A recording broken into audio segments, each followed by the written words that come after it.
Bago po tayo mag-umpisa, tayo pong lahat ay yumuko at manalangin sa Panginoon.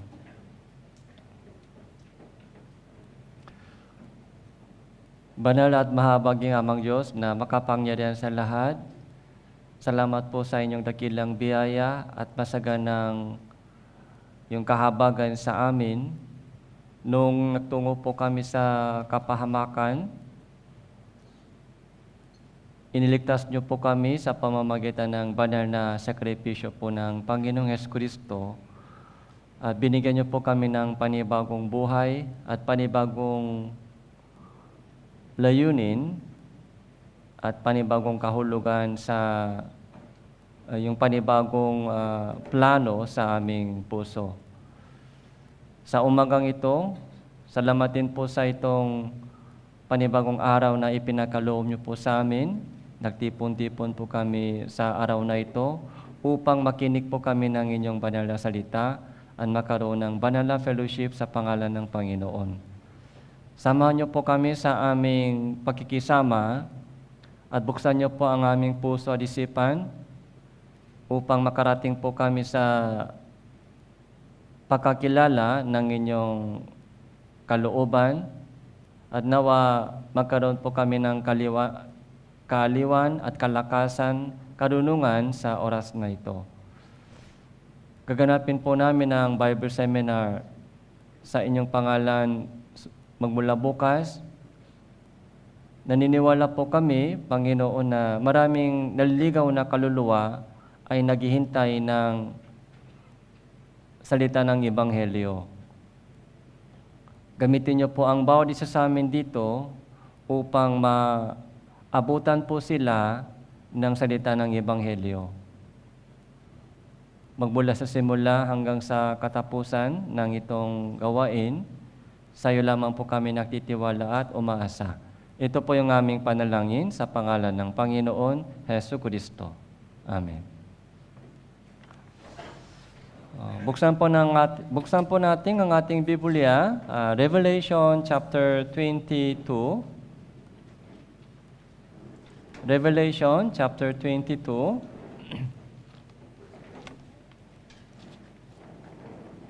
Verse 18 po.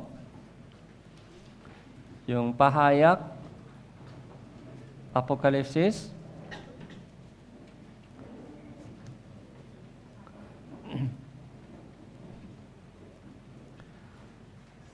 Chapter 22, verse 18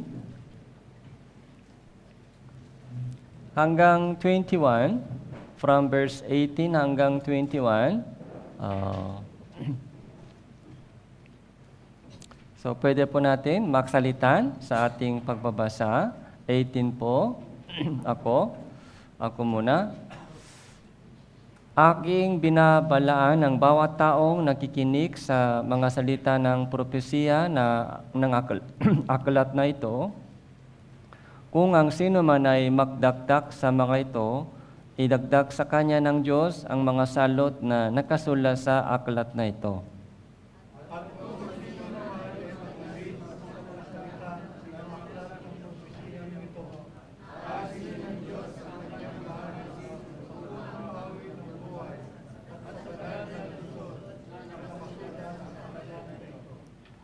Ang nagpapatotoo sa mga bagay na ito ay nagsasabi, "Oo, ako ay malapit nang dumating. Amen. Pumarito ka, Panginoong Hesus."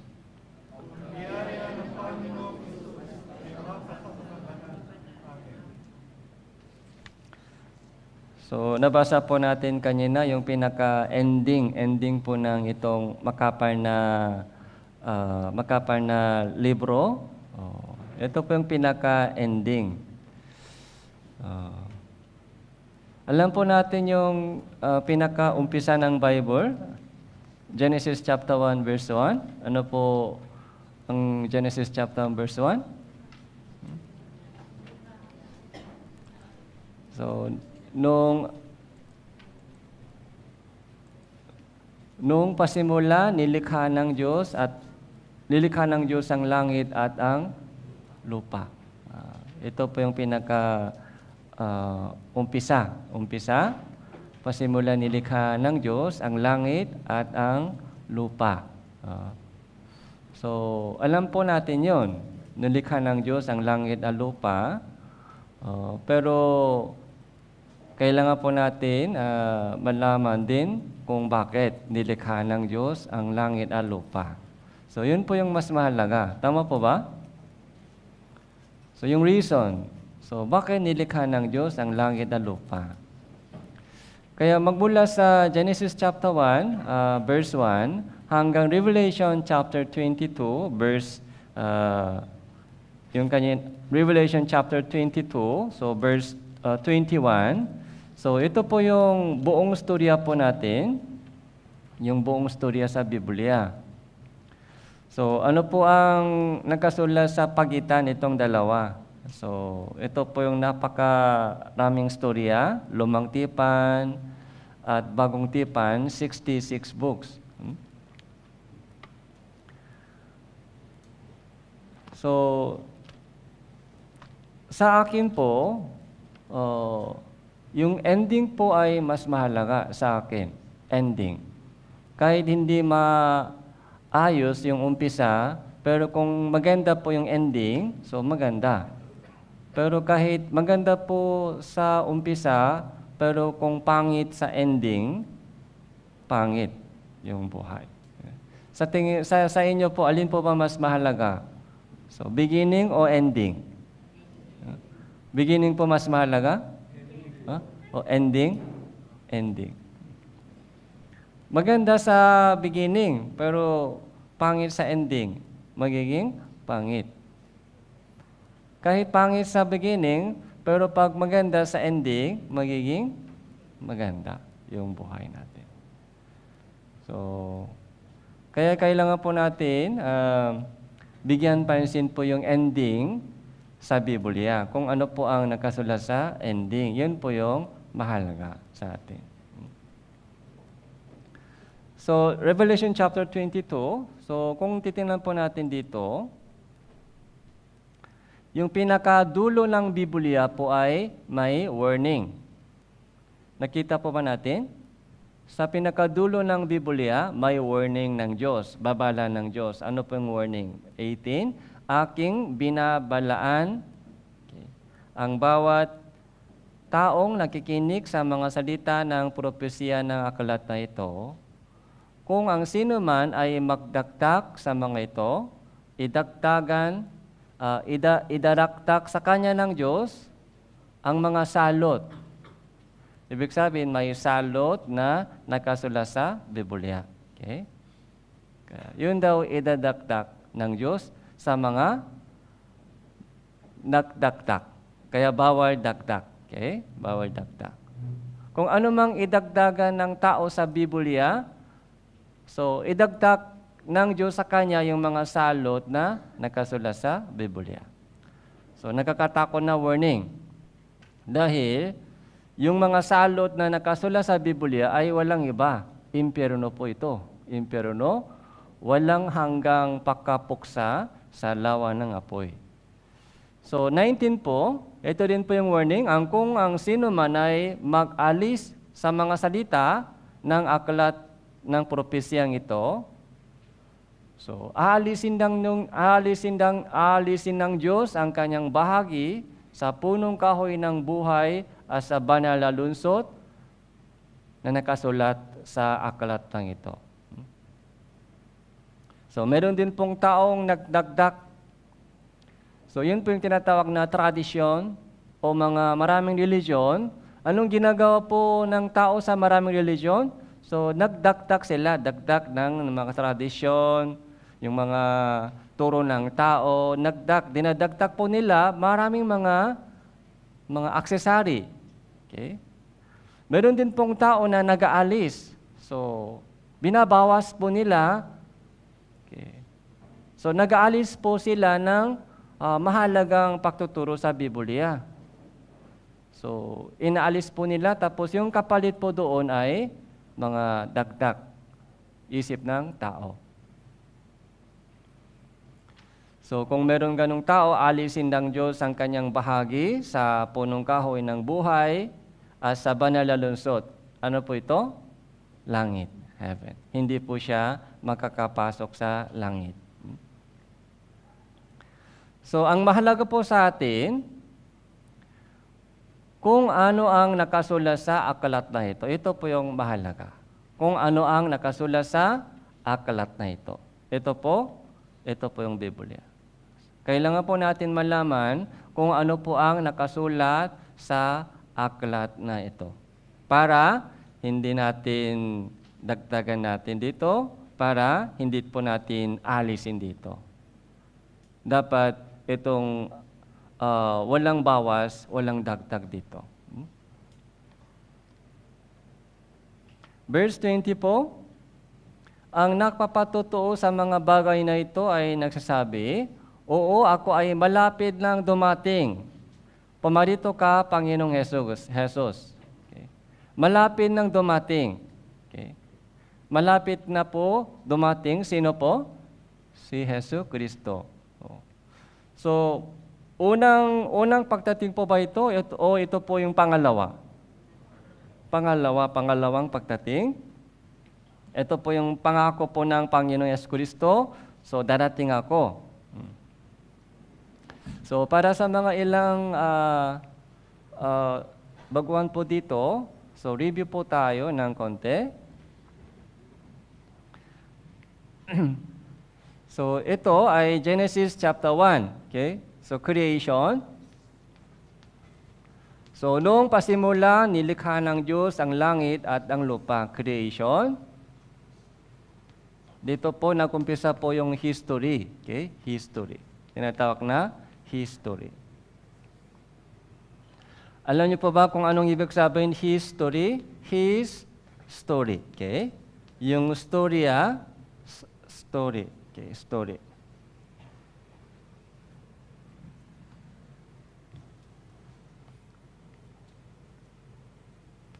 Yung storya ng Diyos. Yung storya po ng yung buong history. Tapos dito po, ending, Revelation.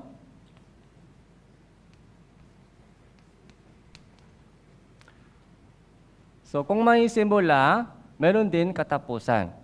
So ganoon din po sa ating buhay.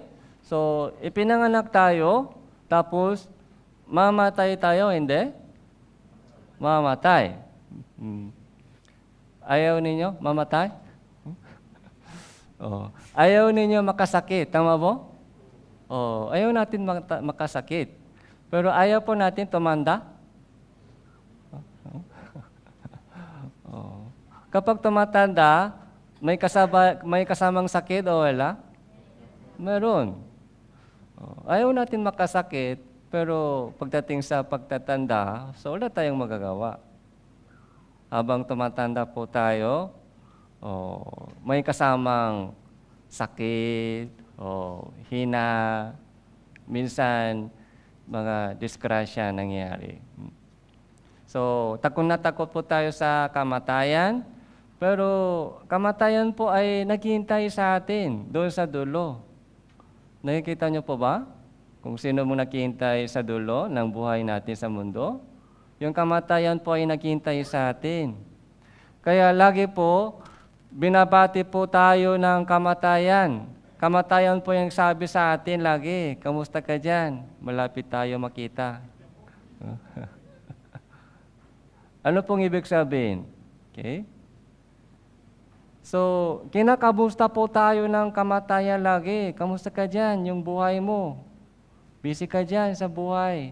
Saan ka busy? Sa mga trabaho, sa family, o sa anumang busy ka dyan. Pero malapit tayo makita. Naghintay ako sa iyo.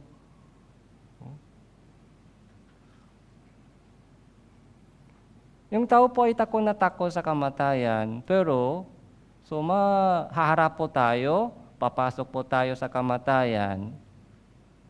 Doon po, kaya kailangan po natin, tanggapin natin yung kamatayan bilang isang bahagi ng ating buhay. Tapos, kailangan din po natin isipin ng mabuti. Sabi sa Biblia, Hebreo chapter So 9 verse 27, itinakda sa mga tao ang mamatay na minsan. So nakatakta na po, itinakda ng Diyos, itinakda sa tao ang mamatay na minsan.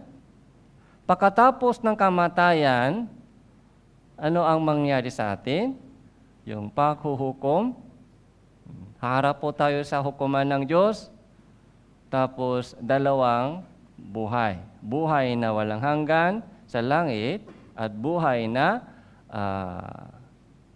yung kapahamakan sa impyerno. Yun po yung kompletong storya. Alam niyo po ba yung buhay natin hanggang sa kamatayan? Akala po ng maraming tao, yun po yung lahat sa atin, yung buhay natin hanggang sa kamatayan, yun lang lahat sa buhay ko. Pero maling-mali po yung kanilang pagkaunawa. Yung buhay natin sa lupa, 70 o 8 years, ay isang chapter lang. So, ulitin ko po, yung buhay natin dito, 78 years, kahit maganda o mahirap, mayaman, o may sakit, okay? Huwag po tayo masyadong mag-focus sa buhay dito dahil yung buhay natin sa lupang ito ay isang chapter lang. Chapter 1.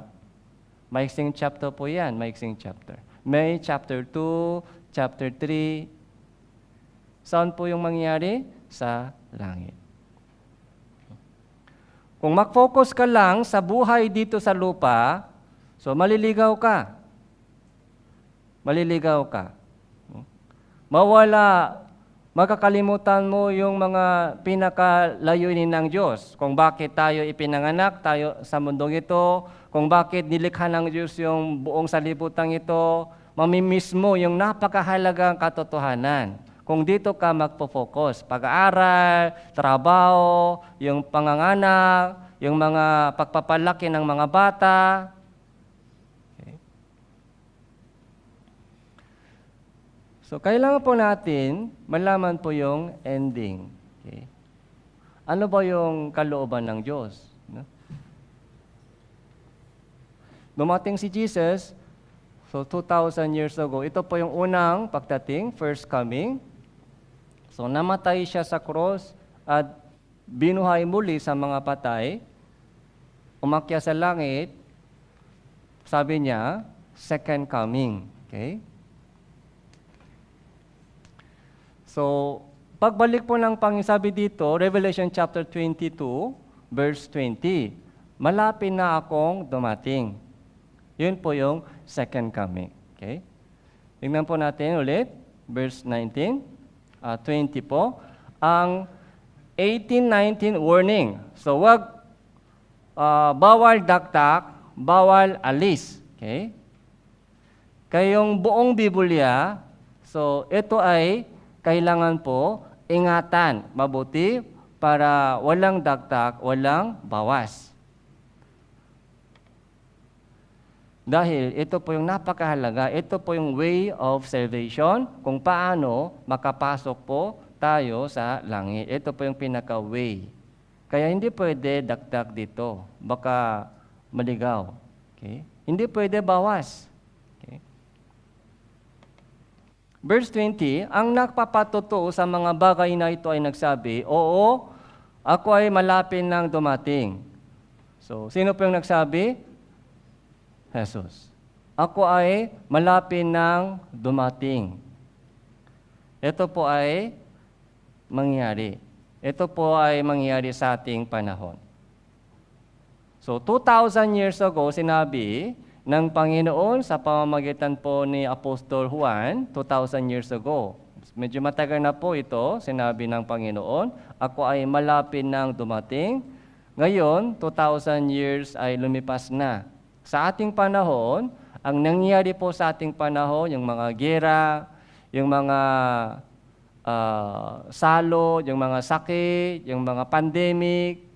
So, yung mga bali-balita po ang nangyari sa ating panahon ay nagpapaalam po sa atin. Malapit na yung kanyang second coming. Kaya pumarito ka, Panginoong Jesucristo. Verse 12,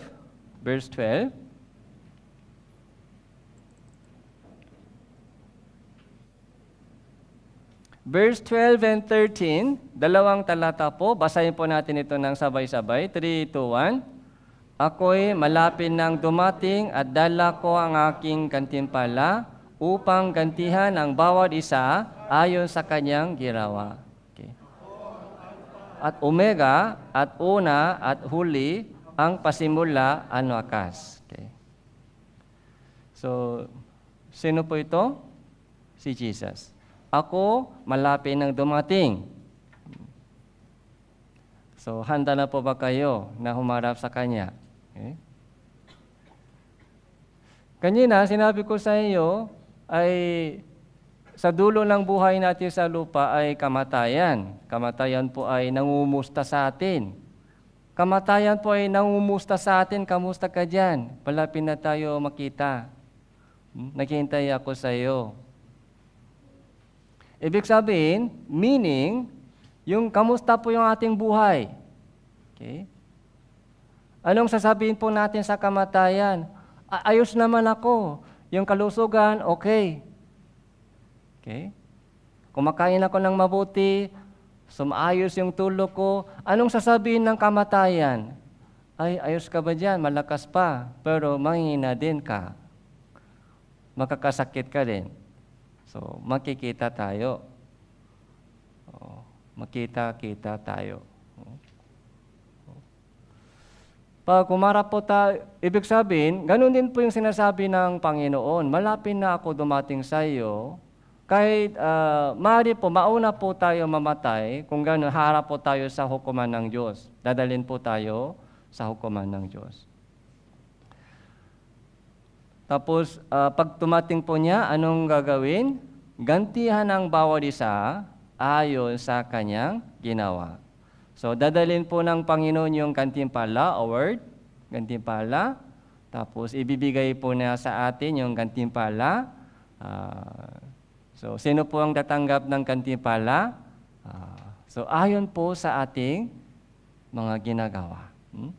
So, ito po rin po yung pasimula. Ito po yung sinabi ng Panginoon. Siya po yung pasimula at wakas. Alpha, unang alphabet sa wikang Griego, alpha, yung omega, yung pinakahuling alphabet sa wikang Griego. Alpha, omega. Okay? A, O, Z. Okay?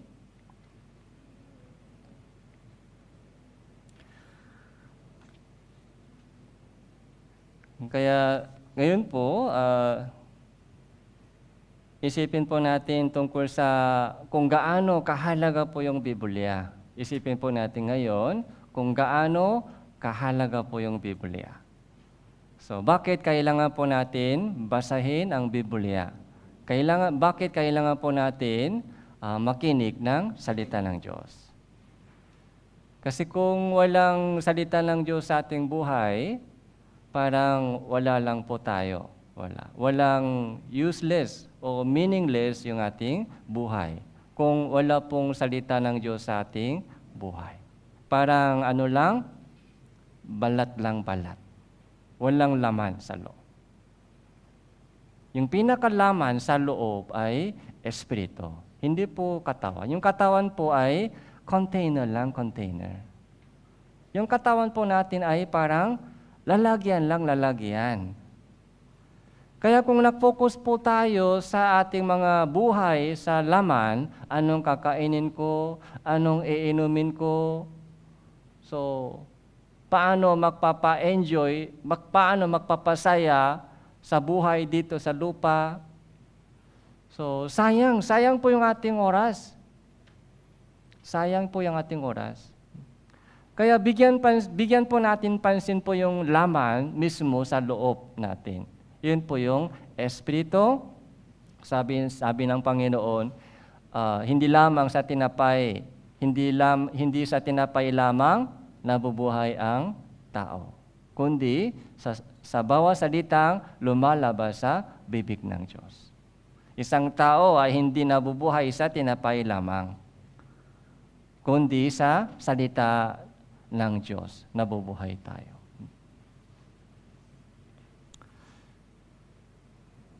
Revelation chapter 20, verse 12.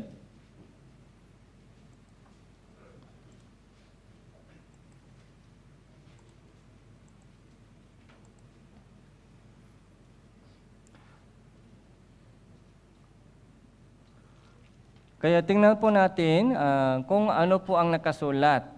Kung anong salot nakasulat sa Biblia, dahil yun po ang mangyayari. Anong salot po nakasulat? Chapter 20, Revelation chapter 20, sa verse 11.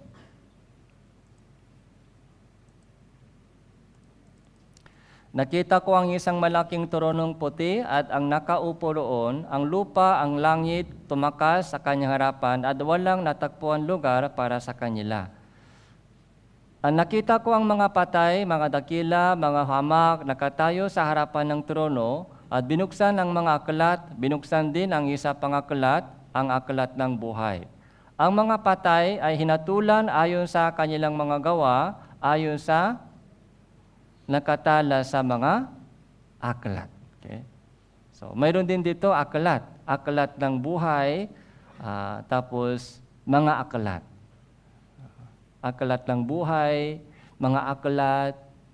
Yung kaparusahan, kahatulan ng Diyos ay gagawin po ng Diyos ayon po sa nakasulat sa aklat ng buhay. Aklat ng Biblia.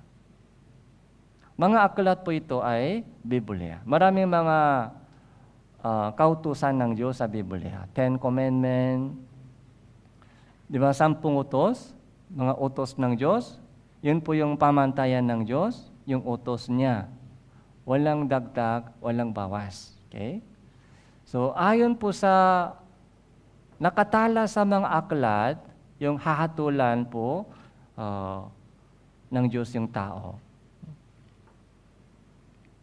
Verse 13, iniluwan ng dagat ang mga patay na nasa kanya, ibinigay ng kamatayan ng mga Hades ang mga patay na nasa kanila, hinatulan ng bawat tao ayon sa kanilang mga gawa. Ang kamatayan ng Hades itinapon sa lawa ng apoy, ito ang ikalawang kamatayan, ang lawa ng apoy. Ang sino mang hindi natakpuan nakasulat sa aklat ng buhay ay itinapon sa lawa ng apoy. So, nakita po natin kung ano po nakasulat sa Biblia, ito po ay mangyayari.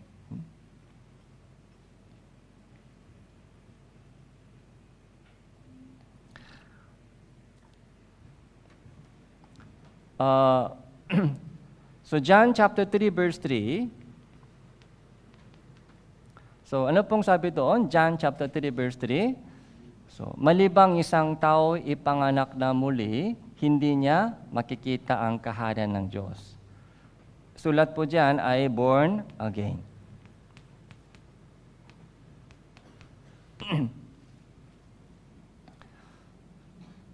So, ito po yung nakasulat. Ang sinasabi ko sa tuwing sermon, hindi po yung mga sariling isip. Sa aking paghahanda ng sermon, ano ang ginagamit ko? Bible. So, nare-research pa ba ako sa internet para makopya-kopya yung mga sermon ng ibang pastor? So, hindi po. Sabi ng tao lang yan. Tao po ang nagsabi, hindi po yung mahalaga. Ang mahalaga po sa atin ay kung ano ang sinasabi ng Diyos. Kung ano ang nakasulat sa Biblia. Yung sinasabi ng Diyos, yun po yung nakasulat sa Biblia. Okay. So, John chapter 1 verse 1, nung simula ay ang salita, at ang salita ay kasama ng Diyos, at ang salita ay Diyos. Yung salita ay Diyos. Anong ibig sabihin? Salita ng Diyos, Biblia po ay napakahalaga. Ano mang sinasabi ng Diyos, ano mang plano ng Diyos, kalooban ng Diyos ay nasa Bible na. Nasa Bible. So, ito po yung pinaka-blessing. Yung Bible po, yung malaking regalo ng Diyos. Yung Biblia po yung pinakamahalagang regalo ng Diyos. Kung walang Bible, so wala tayong paraan. Paano makilala natin ang Diyos? Paano makilala natin yung kanyang kalooban? So, paano natin malaman yung paraan ng kaligtasan? Kung walang Bible, so wala tayong magagawa. Doon po sabi ng Panginoon, dapat ma-born again ka. Malibang isang tao ipanganak na muli, malibang ikaw ipanganak na muli, hindi ka makakapasok sa langit. Pero anong sabi ng mga religion? Ay born again religion. So ayoko ma-born again, sabi nila. Ayoko born again. Anong sinasabi ng Diyos? Kung ayaw ma-born again, saan mapupunta? Impyerno. So, binawas po nila. So, inalis po nila yung kahulugan ng born again. Kaya, alisin po sila sa bahagi sa kaharian ng Diyos. Alis po sila ng Diyos doon sa bahagi sa kaharian ng Diyos. So, dinagdag din po nila ay hindi kailangan born again. Dapat gumawa ka ng mabuti para makapunta sa langit. Dapat humingi ka ng sorry, humingi ka ng tawad para makapunta sa langit. Ay dagdag naman nila, dinagdag nila. Wala pong ganong nakasulat sa Biblia.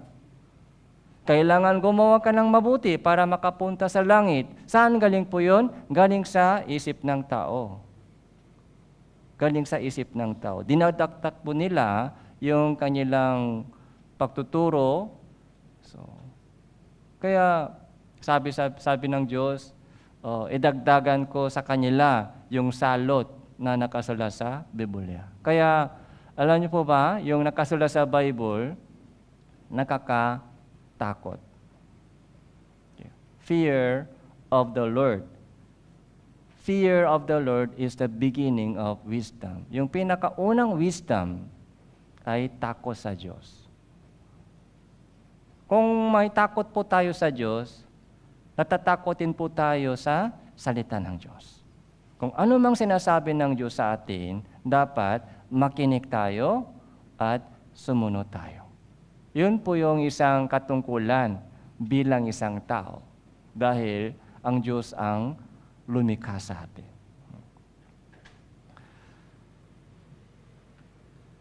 Tapos,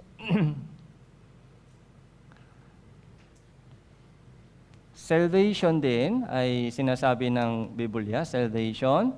So, unang Timothy, chapter 2, verse 4. So, tingnan po natin, unang Timothy, chapter 2, verse 4.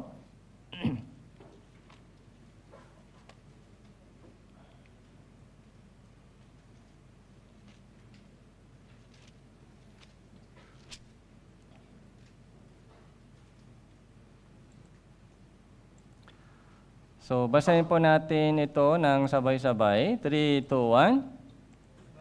1. Nais, ang lahat ng tao ay maligtas at makarating sa pagkakilala ng katotohanan. So, nagnanais. Sino po ang nagnanais? So, doon sa verse 3 po, nakikita po natin kung sino ang nagnanais. Kung kaninong pangnanais po ito, ang Diyos po ay nagnanais ganito. Ang Panginoong Diyos nagnanais na ang lahat ng tao ay, ano po? Maligtas. Ito po yung kalooban ng Diyos. Nakasulat sa Biblia. Ninanais ng Diyos, lahat ng tao ay dapat maligtas. Maligtas.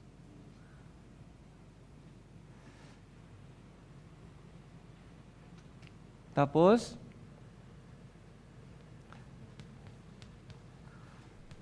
so, eternal life. So, John 6, verse 40. So, tingnan po natin.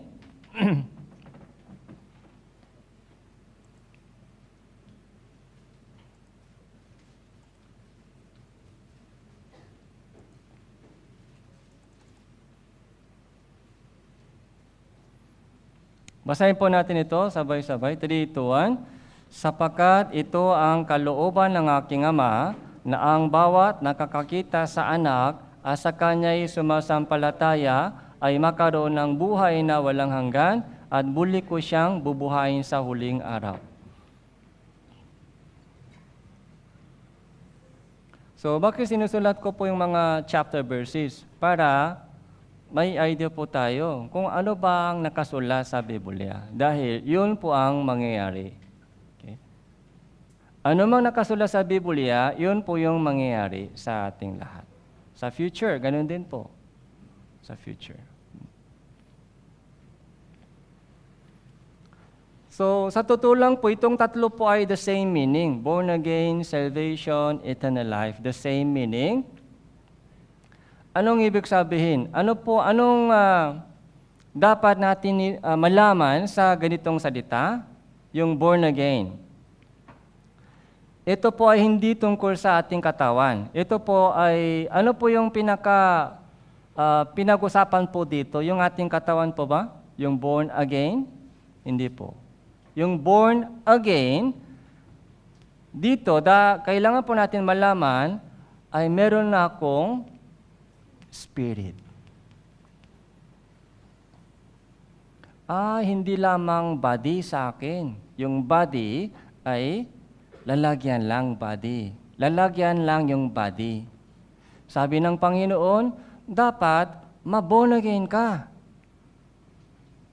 So, ano po ang sinasabi ng Panginoon? May espiritu ka. Okay? May espiritu ka. Mas mahalaga yung espiritu mo kaysa body. Nabubuhay yung ating body ngayon dahil ipinanganak tayo.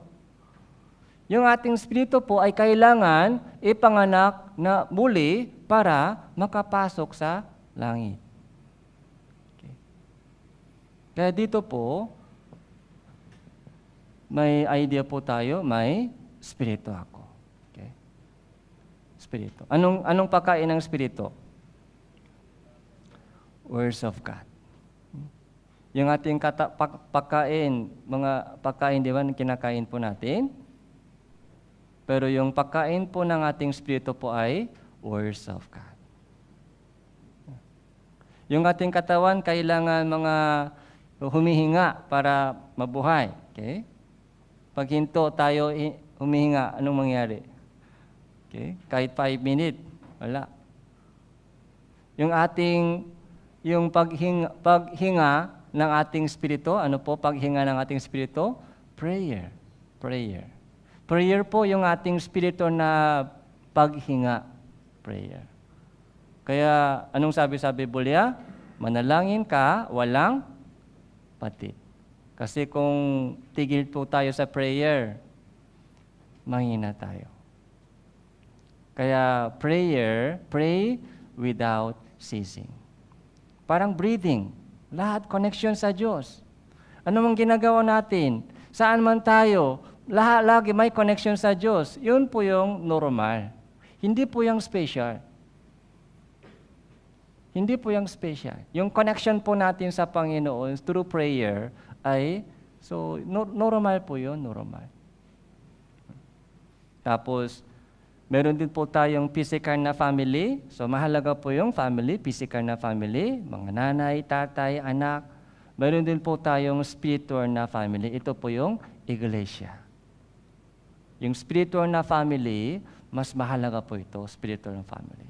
Dahil, so yung physical na family po, mahalaga po yun. Mahalaga rin po, pero hanggang dito lang po sa lupa. Pag namatay na po, tuloy pa rin po yung bonding. So, hindi po. Habang buhay pa tayo dito, so yung magulang nag-aalaga ng mga bata, yung mga bata ay gumagalang sa magulang, maganda po yung bonding. So, yun po yung mga hinahaya ng Diyos sa atin. Yun po yung regalo. Magandang regalo ng Diyos sa atin para ma-experience po natin yung pag-ibig ng magulang, pag-ibig ng kapatid, pag-ibig ng anak. Okay? So magandang regalo po yun, magandang blessing po yun, pag-ibig ng family, mga kamag-anak. Pero wag po natin kalimutan yung pag-ibig, lahat ng pag-ibig ay galing sa Diyos. So ano po ang nakikita po natin? Kahit yung mga hayop, Di ba sisiyo? Nakita po natin sisiyo? Sisiyo, sino? Saan sila humahabol? Okay. Yung nanay, humahabol. Kahit yung mga sisiyo, so kilala po nila yung kanilang nanay. So magandang creation. Kahit ista, kahit insekto.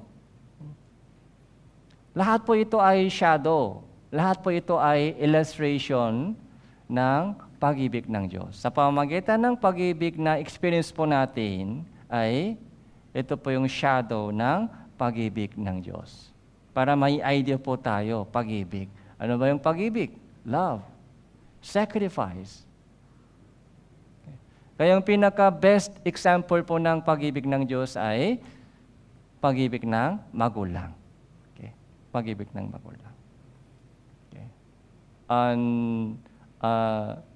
Yung pag-ibig na walang sawa. Walang sawa. Unconditional pag-ibig. Puro mga sacrifice. Pero masaya pa din. Pagod man, pero masaya. Yun po yung pinaka-malapit na pag-ibig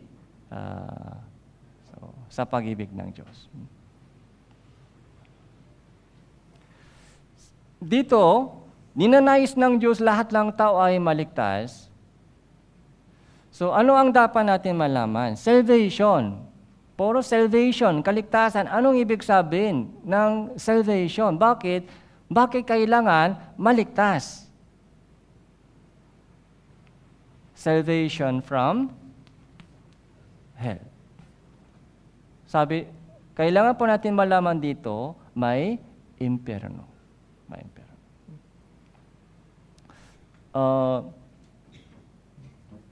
Yung mga impyerno, yung kamatayan, saka yung kaparusahan, ay hindi magandang topic.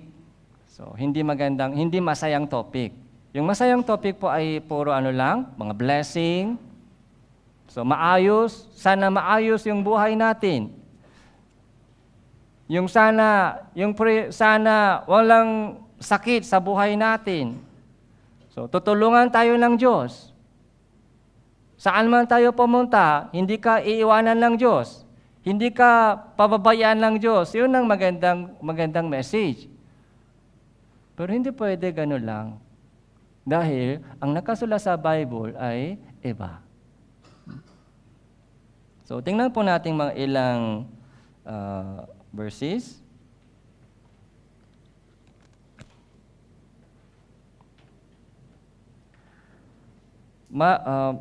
Matthew chapter 5.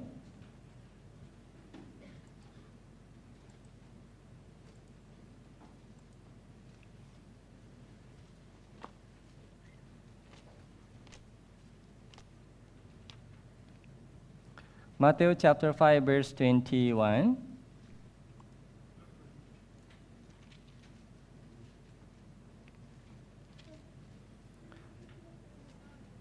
Chapter 5, verse 21, babasahin ko po mga ilang talata. Narinig ninyo na sinabi sa mga tao noong unang panahon, huwag kang papatay.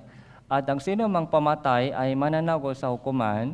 Uni, sinasabi ko sa inyo na ang bawat napupuo sa kanyang kapatid ay mananagot sa hukuman.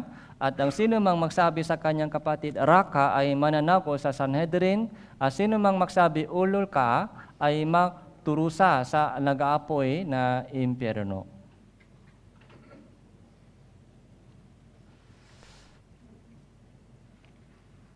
So, ito po, sino po yung nagsabi? Panginoong Jesucristo nagsabi.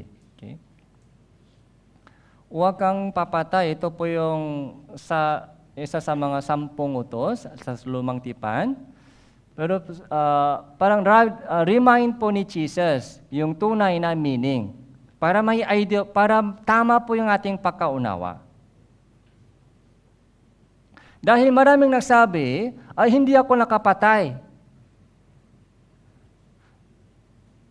Kaya ipinaliwanag ng Panginoon sa atin kung ano ang tunay na meaning dito. Kahit hindi ka nakapatay sa katawan, sa gawa, pero napupuot ka, nagagalit ka, pagpatay yun. So, yun po yung explanation po ng Panginoon. Nagagalit ka, O nagmumura ka, raka. Ano po yung meaning ng raka? Ito po yung wikang Hebreo, yung panglait, yung mura, pagpumura. Raka, sira yung ulo mo. Yun po yung meaning, raka, sira yung ulo mo. Anong mura dito sa Philippines? Malapit sa raka. Tanga. Tanga ka. Bawal magtapon ng basura dito.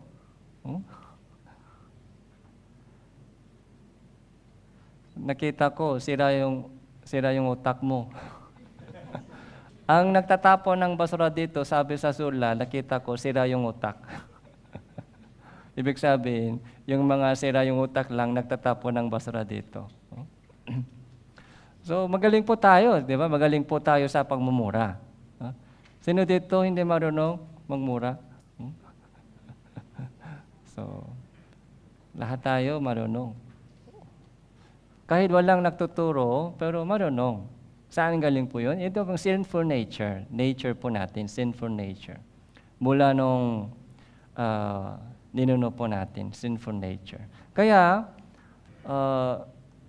binanggit po ng Panginoon yung ating sinful nature. Sinful nature. Kahit hindi ka nakapamatay sa gawa, pero yung galit, puot, yung pagmumura ay nangyari. Pero ang parusa po dyan ay nagapoy na impyerno. Di ba? Sobra po yan. Sobrang parusa. Mura lang, pagmura lang, pero impyerno agad. Hindi ba sobra? Parang normal lang yan, ordinary po yung mga kasalanan. Nagmumura, mga puot, galit, pero sabi sa Biblia, impyerno ka. Napakahigpit. Napakahigpit yung batas ng Diyos. Verse 26 po. Basahin din po natin ito, 3, 2, 1.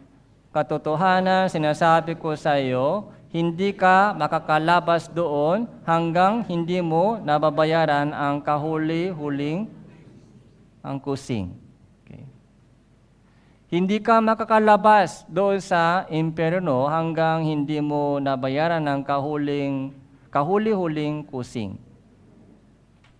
Yung kusing po ay kalahating sentabo. Kusing po ay kalahating centavos. Napakaliit.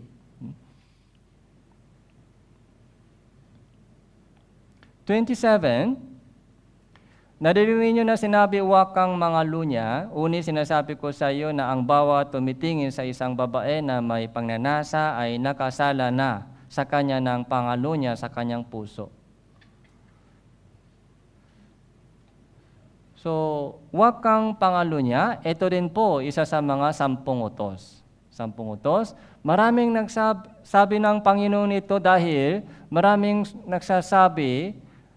tao ay nagsabi ng sariling katuwiran, hindi ako nakasala ng pangalunya. Sa gawa, maaari hindi pa nakasala ng pangalunya, pero sa isip. Sabi dito, bawat tumitingin sa isang babae na may pangnanasa. Pangnanasa. Yun, binanggit po ng Panginoon dito ay pangnanasa, sinful nature, pangnanasa ng laman. Ay nakasala na. Tingin lang. Pero nakasala na. Tingin lang. Napakahigpit po. Kaya verse 29,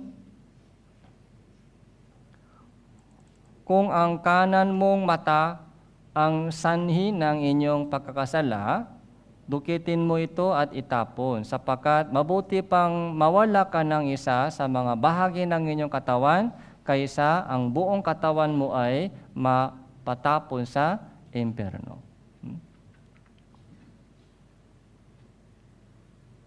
Yung mata mo, di ba, tingin. Bawat tumitingin sa babae na may pangnanasa, ay nakasala ng pangalunya. Okay? Sa puso. Sabi sa Biblia, dukitin mo at itapon. Kung walang mata, so hindi pwede tumingin sa babae. Hindi pwede tumingin sa lalaki na may pangnanasa. Pero ganun po ba yung meaning? Yung utos ng Diyos, yung meaning po ng itong talata ay dapat natin dukitin yung ating mata? Hindi po. Ito po yung warning. Ano po yung warning? May impyerno. May impyerno. Kaya matakot ka sa impyerno, tapos anong dapat gawin? Salvation. Kaya nga kailangan salvation. Okay.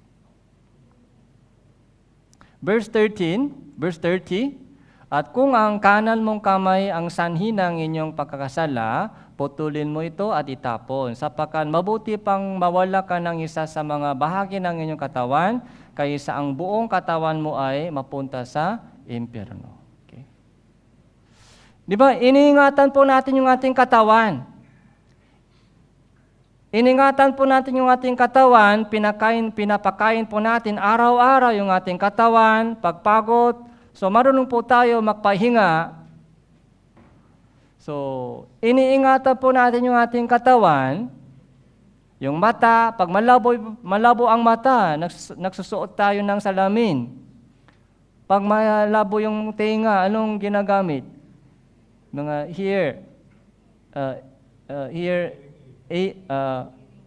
hearing aids, okay? Ginagamit po. Pero nung sinasabi ng Panginoon dito, bakit sabi niya, dukitin mo yung mata mo at itapon. Mas mabuti na kahit wala kang mata, punta sa langit, kaysa buong katawan mo, malakas katawan, macho. Okay? Maganda, guwapo. Pero kung mapunta sa impyerno, anong silbi yun? Sabi dito, sabi ng Panginoon, putulin mo ang kamay mo at itapon. Mas mabuti na pumunta ka sa langit kahit isa sa mga bahagi ng katawan mo ay wala, kaysa buong katawan mapunta sa impyerno. Kaya dito po kailangan, sabi ng Panginoon, isipin mo, alin ba mas mahalaga? Espiritu mo, katawan mo. Espiritu mo, katawan mo. Yung buhay mo dito sa lupa o walang hanggang buhay sa kabila. Yun po yung lagi. So, tinuturo po ng Diyos sa atin. Alin ba mas mahalaga dyan? Okay.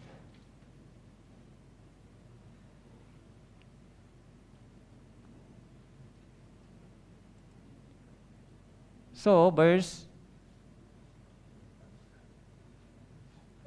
kaya John 3, verse 16, sapagkat ganun na lamang ang pag-ibig ng Diyos sa salibutan, pag-ibig ng Diyos sa salibutan na ibinigay niya yung kanyang tanging anak upang sino mang sa kanya ay sumampalataya ay huwag mapahamak, kundi makaroon ng buhay na walang hanggan.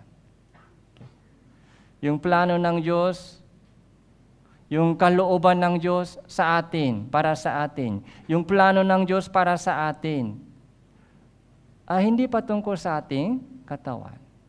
Okay. Yung buhay na walang hanggan.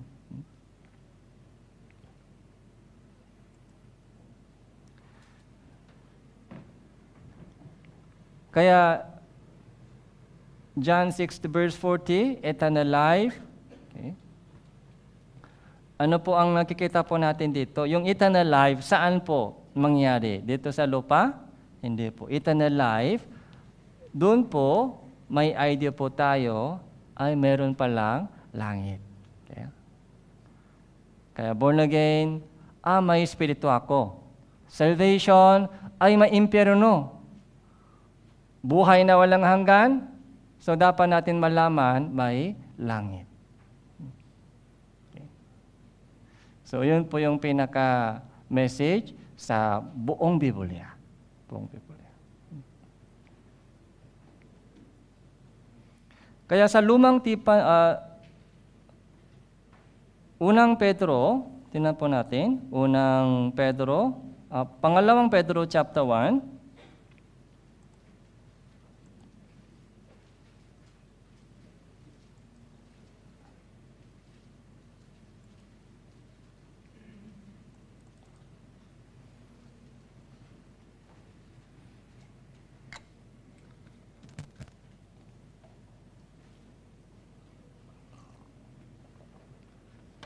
So verse 20, 21.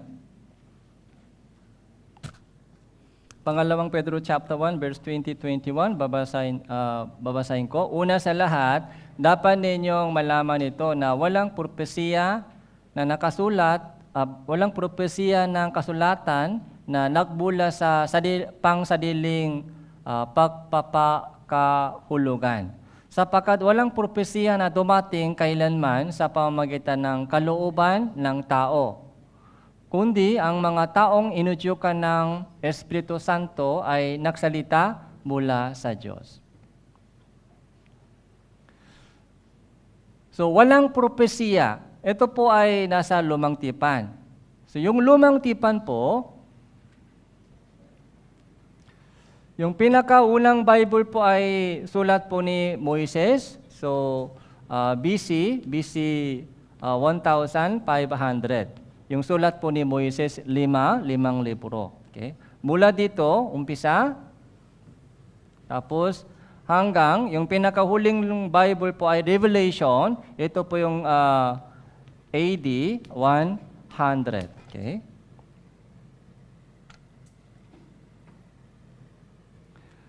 Kaya sa loob ng 1,600 years. Okay?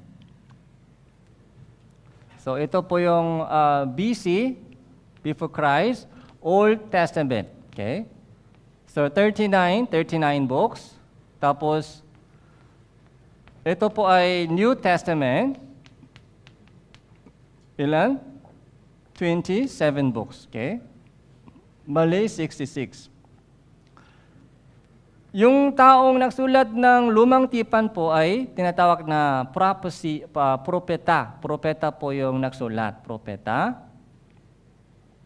Nung isinulat po ni Moises, Genesis chapter 1 verse 1. Yung Genesis, Leviticus, Numbers, Deuteronomio, Genesis, Exodus.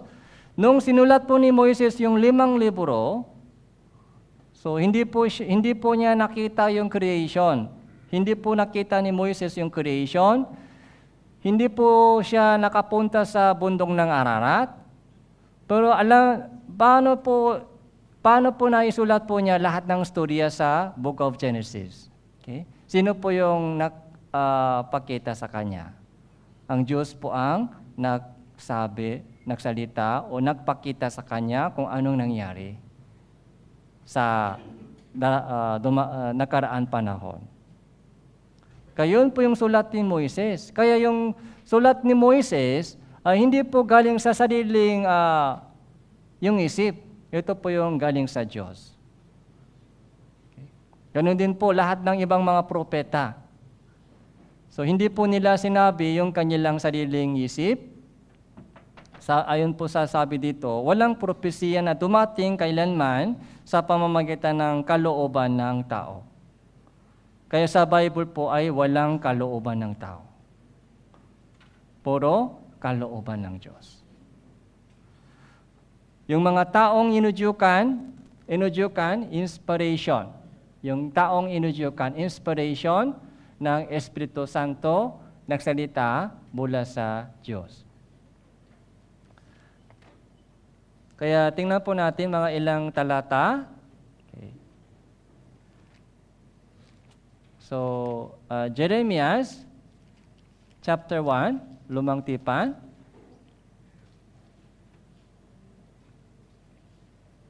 So, Jeremiah chapter 1, Lumang Tipan.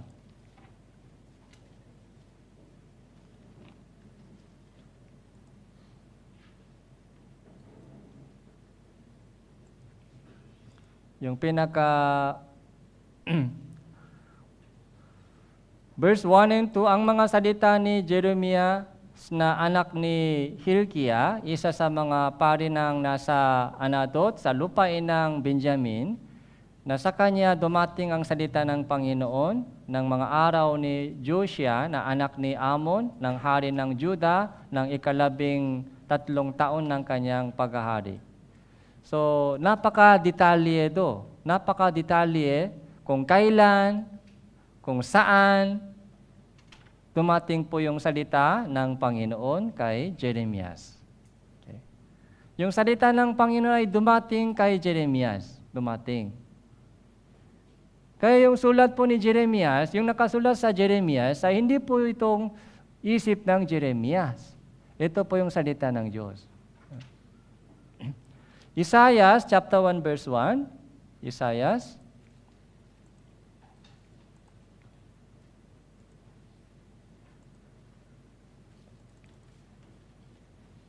So, Isaiah chapter 1 verse 1. Ang pangitain ni Isaiah na anak ni Amos na kanyang nakita tungkol sa Juda at Jerusalem sa mga araw ni na Uzziah, Jotham, Ahaz, Ezekias, mga hari ng Juda. So pangitain ni Isaiah, ano pong ibig sabihin? Pangitain. Vision. Vision po ay pangitain. Vision. Nakita po ni Isaiah. Nakita ni Isaiah yung vision. So, anak ni Amos. Patungkol sa Juda, sa Northern Israel, South Juda, patungkol sa Jerusalem, sa Northern Israel, sa panahon po ni Isaiah, so nahati po yung Israel sa dalawa, Northern Israel, Southern Juda. Kaya Juda, kung anong mangyari sa Juda, okay? Kung anong mangyari sa Israel. Israel muna, di ba, yung wawasagin po ng Babylonia, yung Assyria. Southern Judah naman po ay wawasakin ng Babylonia. Yung mga mangyayari sa kanilang mga dalawa ay nakita po ni Isaiah, yung pangitain. Kaya si Isaiah po, ay propeta Isaiah, ay nagpropesya sa loob ng 60 years. Sa loob ng 60 years. Kaya hanggang matanda po siya. So lahat po ay, ganun po yung sabi sa Lumang Tipan, yung salita ng Panginoon ay dumating sa kanila, nakita po nila yung pangitain, yung vision. Sa Bagong Tipan po, sino po yung nasulat sa Bagong Tipan? Okay. Yung Mateo, disciple ni Jesus, apostle. So Marcos, okay. Ito po si Marcos po yung kasama po ni Apostle Pablo, lagi po siyang sumama sa mission trip. Hindi po siya kasama sa 12. Okay. Lucas, sino po yung Lucas? Lucas po ay lagi din kasama siya sa mission po ng Apostle Pablo. Okay. Juan, Apostle Juan, isa sa mga 12. Kayong mga apostles, sa kayong mga kasama po ng apostol, sila po yung nagsula sa Bagong Tipan.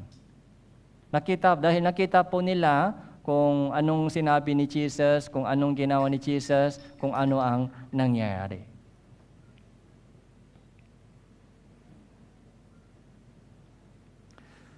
So Numbers chapter 23.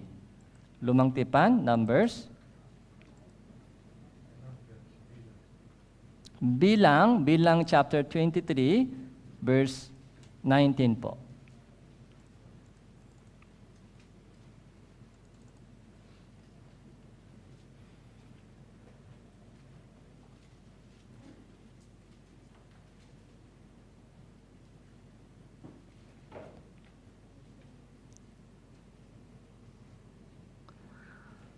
Numbers chapter 23 verse 19. Basahin po natin ito ng sabay-sabay. 3, 2, 1. Ang Diyos ay hindi tao na nagsisinungaling, ni anak ng tao na magsisisi. Sinabi ba niya at hindi niya gagawin? Sinalita ba niya at hindi niya tutuparin? Ang Diyos ay hindi tao. Ano mang sinasabi niya, ano daw ginagawa? Gagawin niya. Gagawin po niya ano mang sinasabi niya. Ano mang sinasalita niya ay tutuparin niya. Ang tao po, minsan umuoo, pero minsan hindi tinutupad. Tama po?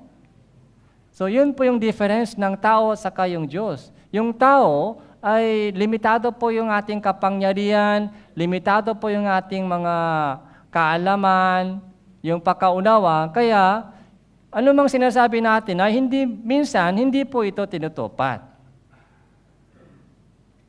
Umuo lang, minsan. Pero ang Diyos po, Siya po yung lumikha ng buong salibutan, ang Diyos. May kapangyarihan siya. Alam niya lahat. Okay. Ano mang lumalabas sa Kanya, mula sa Kanya, okay, yun po yung nakasulat sa Biblia.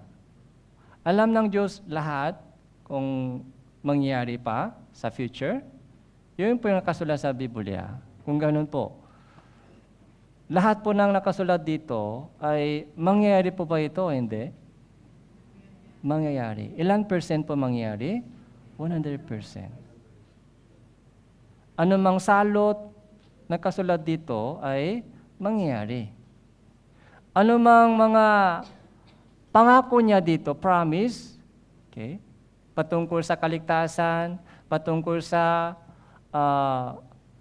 yung gantimpala, ay lahat po ito ay mangyari po dito. Yun po yung wisdom po natin. Wisdom.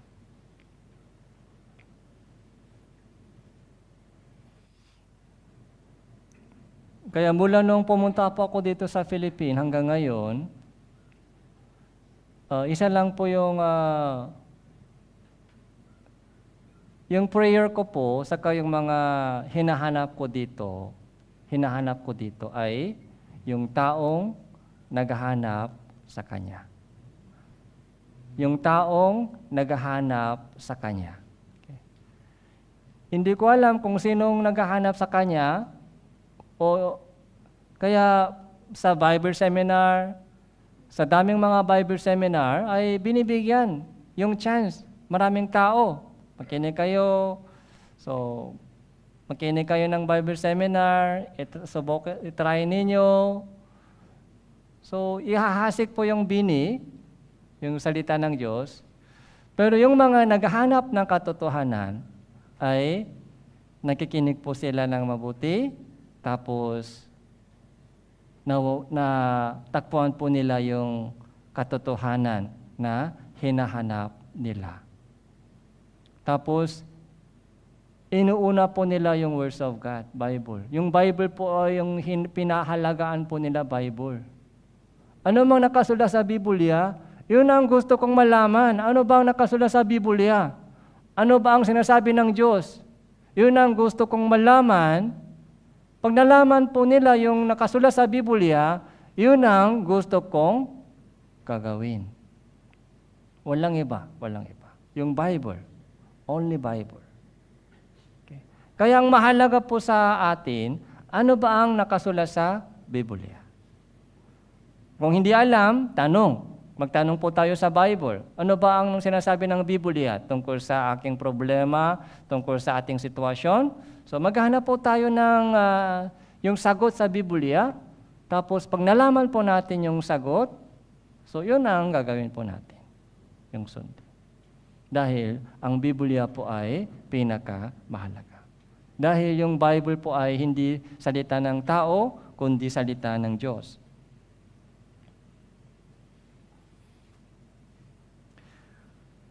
So Juan chapter 5 verse 39, Juan chapter 5 verse 39.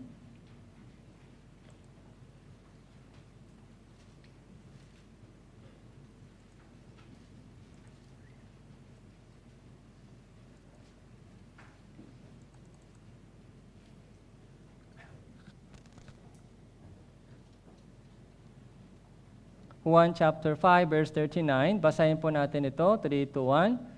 Sinasaliksik ninyo ang mga kasulatan sapagkat iniisip ninyo na sa mga iyon ay meron kayong buhay na walang hanggan at yun ang nagpapatotoo tungkol sa akin. Yung buhay na walang hanggan ay galing sa Bible, yung banal na kasulatan. Kung hindi mo alam yung Bible, so walang buhay na walang hanggan. Pangalawang Timoteo chapter 3 verse 15. Pangalawang Timoteo chapter 3 verse 15.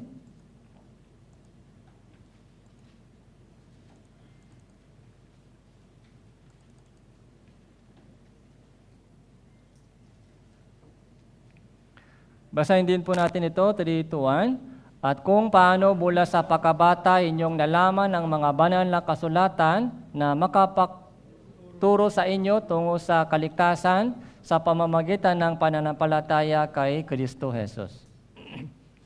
Yung banal na kasulatan, Bible po ay makakapagturo sa atin tungo sa kaligtasan. Salvation ay galing sa Bible. Salvation, yung buhay na walang hanggang, salvation. Unang Pedro, chapter 1, verse 23.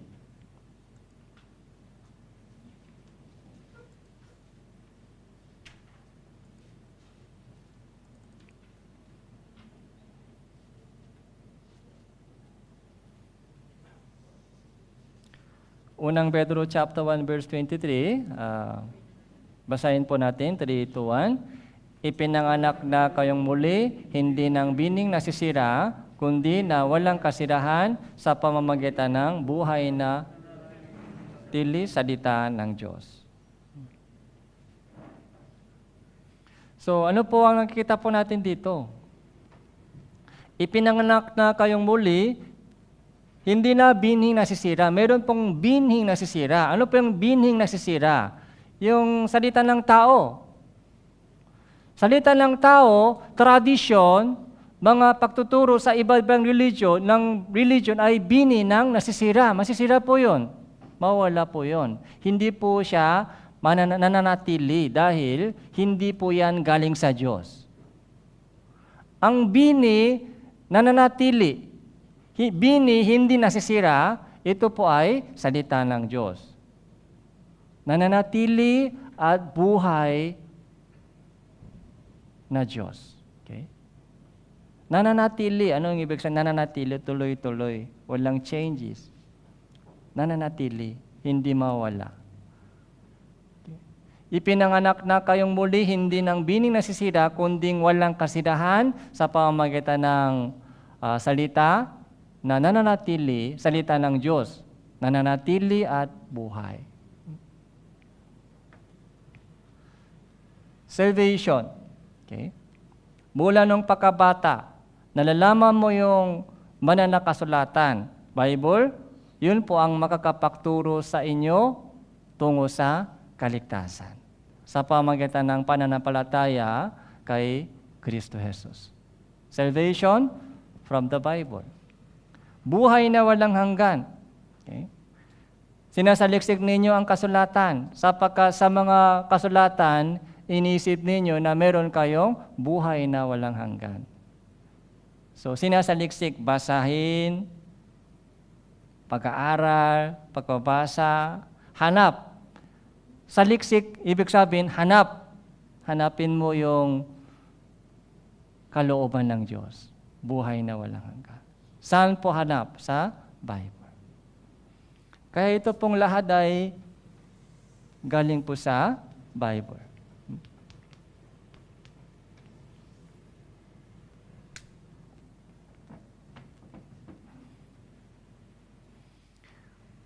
Kung nami-miss po natin yung salita ng Diyos, ano pong mangyari?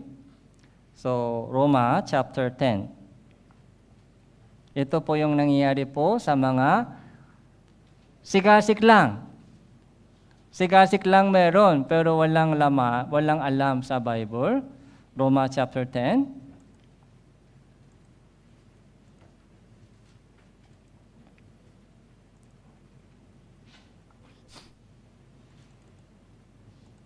Magbula verse 1, babasahin ko po.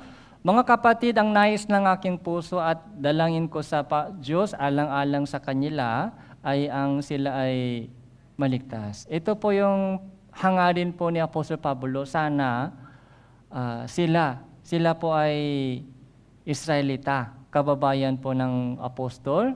Sana maligtas sila. Yun ang hangarin ko, sabi ni Apostol Pablo. Unit, verse 2. 2 and 3, basahin po natin, 3 to 1. Ako ay makapapatutuo na sila ay may sikasik para sa Diyos, subalit hindi ayon sa kalaman. Sapagkat sa kanilang pagiging mangmang sa katuwiran ng Diyos, at sa pagsisikam nilang maitayo ang sariling pagiging matuwid, ay hindi sila nagpasakop sa pagiging matuwid ng Diyos. Time din po yung panalangin ni Apostol Pablo para sa mga Israelita, pero bakit hindi sila maligtas? Dahil ayaw nila magpasakop sa salita ng Diyos. Ayaw nila makinig sa salita ng Diyos. Ayaw nila maniwala sa salita ng Diyos. Ayaw nila sumunod sa salita ng Diyos. Ayaw nila magpasakop sa salita ng Diyos. Ayaw nila magpasailalim ng salita ng Diyos. Dapat ilalim tayo ng salita ng Diyos. Minsan, sobrang taas po yung ating puso. Sobrang taas po yung ating puso. Kaya walang pakialam sa mga sabi ng Biblia. Bible ay Biblia, yung buhay ko ay buhay. Parang separate. Sineseparate po nila yung kanilang buhay sa Biblia. Delikado po yun. Kung salita ng Diyos ay wala sa atin, parang balat lang tayo, balat. Walang laman sa buhay. Walang laman. Mga wrapping paper, magandang wrapping paper, pero sa loob, walang laman. Kung walang salita ng Diyos sa ating buhay. Kaya yung salita ng Diyos ay dapat nasa sentro sa ating buhay. Ano mang ginagawa natin, inisip po natin, ay kailangan sa pagitan, kailangan umikot sa words of God. Hindi pwede malayo dito. Kung may question ka, so lumapit ka sa Bible. Magtanong ka sa Bible. Kung mahirapan ka, huwag po kayo umiiyak lang sa mga sa labas. Balik ka sa Bible. Doon po may kaaliwan. May gamot sa Bible, may gamot sa sakit mo, sa puso. Okay. Kung may subok ka, pagdating mga maraming subok, so maghanap ka ng solusyon at kaaliwan, kagalakan sa Bible. Huwag po tayo umiiyak sa labas. Balik po tayo sa Bible. Doon po may gamot, doon po may solusyon, doon po may paraan sa Bible. Yung Bible-centered life. Okay? Bible-centered life. Okay? Hindi pwede self-centered life. Yung Bible dapat nasa sentro ng buhay ko. Bible-centered.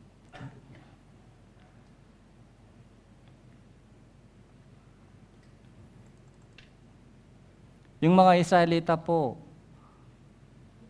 ayaw nila magpasakop sa salita ng Diyos dahil sa kanilang sariling, kaya mangmang sila sa salita ng Diyos, mangmang sila sa katuwiran ng Diyos,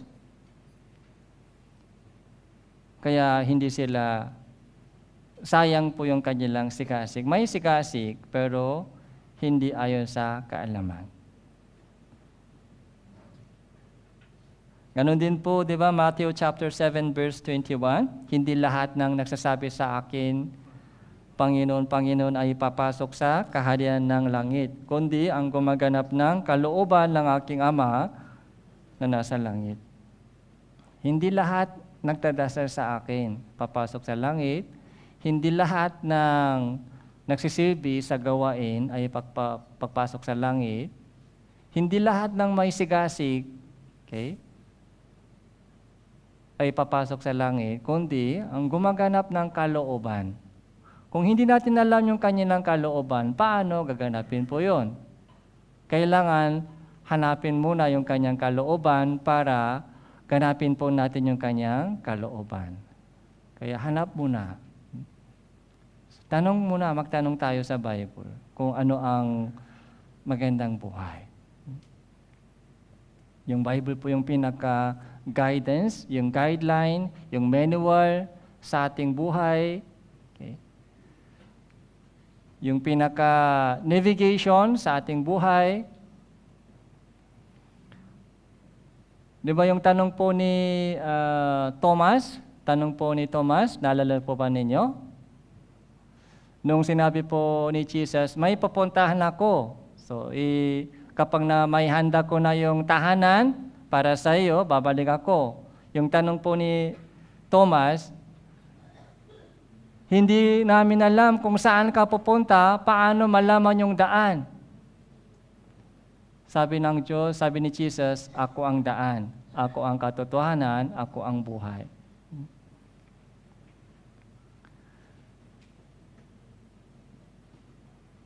Kaya unang Korinto chapter 15,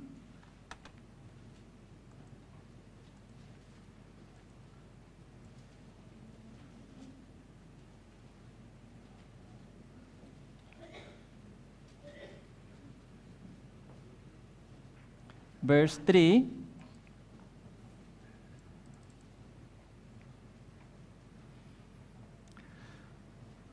sapagkat ibinigay ko sa inyo una sa lahat ang aking din tinanggap, na si Kristo ay namatay para sa ating mga kasalanan ayon sa mga kasulatan. At siya ay inilibing at muling binuhay ng ikatlong araw ayon sa mga kasulatan. Ayon sa mga kasulatan. Ayon sa mga kasulatan, namatay si Hesus Kristo. So, yung kamatayan po ni Jesus ay hindi po basta-basta nangyari. Yung kamatayan po ni Jesus ay nakasulat na sa lumang tipan. Tama po? Yun po yung propesiya. Ayon po sa kasulatan, nakasulat sa lumang tipan, tumating si Hesus Kristo, namatay siya sa cross, inilibing siya, at binuhay muli siya sa mga patay, umakyat sa langit, ayon sa mga kasulatan, tapos ano pa ang mangyari? Babalik siya, ayon sa mga kasulatan. Pagbalik po ng Panginoon, dadalhin po niya tayo, yung mga taong ligtas, ayon sa mga kasulatan. Mahalaga po ay ayon sa kasulatan. Kaya yun po yung gawin po nating goal sa buhay natin. Ano ba ang nakasulat sa Bible? Yun ang mahalaga sa akin. Yung sabi ng tao, yung mga hindi mahalaga yun. Yung pagtuturo ng tao, hindi mahalaga yun. Sa akin, ito ang mahalaga. Ano ba ang nakasulat sa Bible? Yun ang hawakan ko, yun ang hahawakan ko, yun ang paniniwalaan ko, yun ang susundin ko. Yun ang gawin po natin yung goal sa itong taon.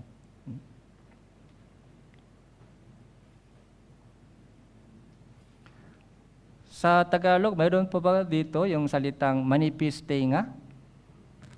Manipis tenga. Meron po ba dito? Manipis tenga. Mga pag narinig nila ganito, ganun ba? Pag sinasabi sa kabila, ay ganun ba? Ginagalaw ng sinasabi ng tao. Hindi po. Wala po siyang sariling isip. Wala po siyang, mahina po yung mga sariling opinion. Kaya ginagalaw siya ng opinion ng iba. So, meron din po ganong salita sa Korea, manipis tenga. Pero dito, makapal mukha dito meron? Makapal mukha, meron dito. Pero tenga, manipis, wala dito. Pag manipis yung tenga, yung salita ng iba, madalas ito pumapasok sa isip. Tenga kawali. Kaya mabilis ginagalaw ng sinasabi ng iba. Okay? Uto-uto. So, hindi pwede ganun tayo. Ano mang sinasabi sa Biblia, dito tayo mag-ugat sa Bible. Malalim ugat dito para hindi galaw-galaw ng sabi ng tao. Kung ito ay totoo, tuloy-tuloy. Kaya narrow way, ano po narrow way? So, konti lang tumadaan. Narrow gate, narrow way. So Revelation chapter, balik po tayo sa Revelation.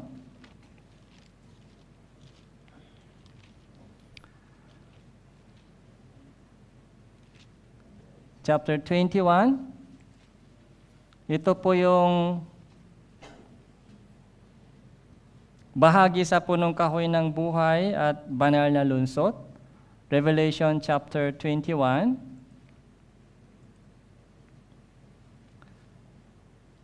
So verse 3.